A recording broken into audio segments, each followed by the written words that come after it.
you help, again, thousands of houses across the country. You said you said it was Harris Bay. Harris Bay. And is that still what you operate under, or will you continue to work with these other hedge funds as well? Or funds? Harris Bay is the main flag that I fly. We've done some deals with some other people. There's kind of some affiliate entities, but Harris Bay is what I do. In 2015, I also started investing in commercial real estate. I started investing in Austin, Texas. Really, I used a big data aggregation of where the markets were going to be going up.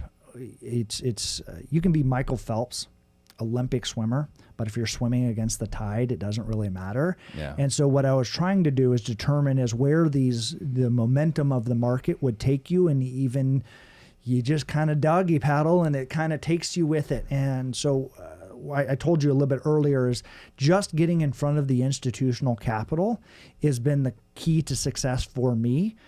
I believe. How did you get in front of the institutional capital? Well, so part of it is that they have, again, also some leading indicators of things that they do.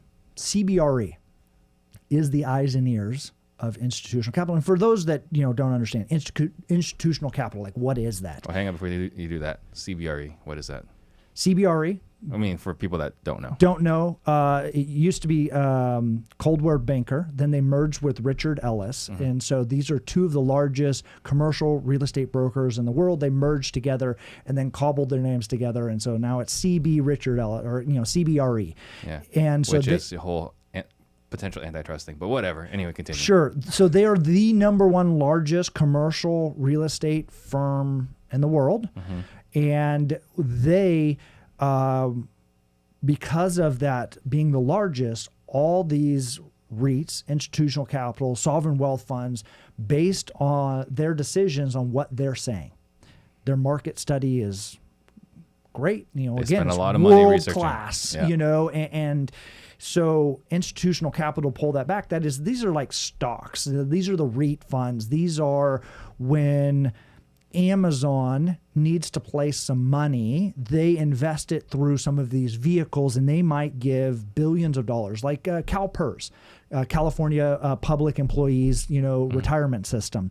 They give, $100 billion to Blackstone in a investment thesis, and then Blackstone does the actual work, and so Blackstone becomes institutional capital. It's funding from pensions, it's funding from teachers, retirement accounts, and they have a level of sophistication that they need to follow. So you saying like they had a certain skew, they had a certain here's our 3 paint colors, totally makes sense, because they said we found that these are the 3 colors that most people like or don't find offensive, and they're the cheapest 3 paint colors that exist because of these pigment numbers. Mm-hmm. And private equity kind of really owns the world because of the way that they systematize that. And so this is a systematized way of investing capital at a very, very large scale.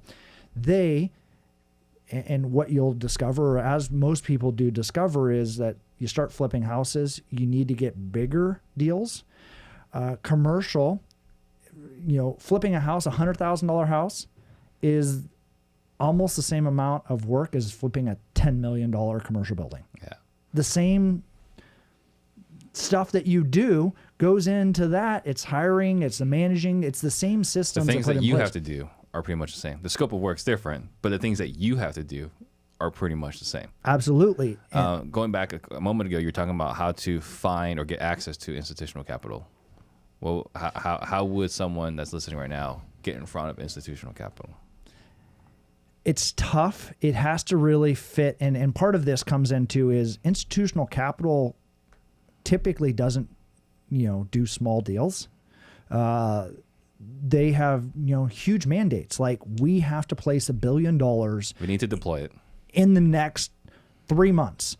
And so they have a very, very narrow window of what they're focusing on. And they may, and really the time buying single family houses was the first time that any private equity, big hedge fund, whatever it was, did that at that low of a level.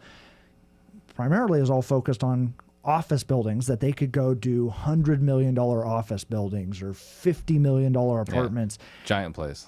Because it's the same amount of work to them, but when it makes 10% return on a $50 million deal, like, wow, you make $5 million. You make 10% on a $100,000 house, you make 10 grand, and it's the same amount of work. Yeah. So they're just like, we're not going to mess with that.